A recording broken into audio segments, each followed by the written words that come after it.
بسم الله والصلاة والسلام على رسول الله. اليوم حبيت نشارك معكم بوصفة عصبان اللي هي أكلة تقليدية جد لذيذة. أول حاجة نأخذ ريسيبيون نحط فيها الأمعاء المقطعة إلى قطع صغيرة ونضيف عليها جزء من الرئة تاع الخروف بعد ما نكون غليتها هي الأخرى وقطعتها إلى قطع صغيرة.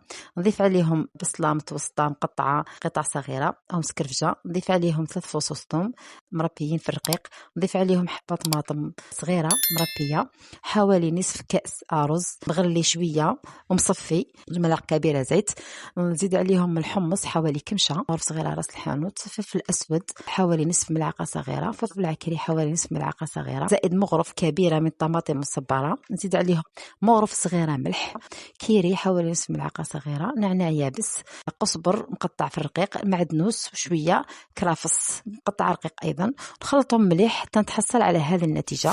نأخذ الدبارة نتاعي نقطعها على شكل قطعة متوسطة ونخيط كل قطعة بالخيط والإبرة بهذه الطريقة بحيث تشكل لي كيس. نعمره بالحشو، ما نعمروش بزاف باه يكون عنده لتسع باش يطيب، ونزيد نغلق عليه بالخيط والإبرة. وهذه هي النتيجة اللي نتحصل عليها.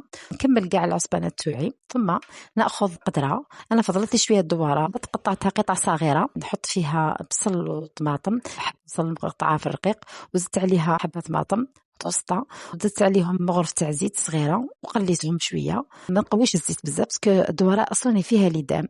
بعدها كي تقلاو لي درت العصبانات تاعي يتقلاو لي مليح حتى طلقوا لي الماء تاعهم.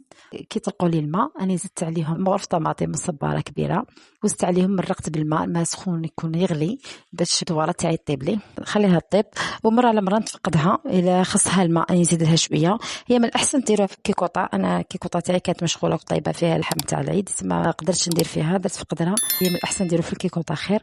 بعد ما طيب لي العصبان تاعي نحيهم ونقدمهم بالطريقه هذه مزيانين بالقزبر والقارص. جاوبنا، نتمنى انكم تجربوه.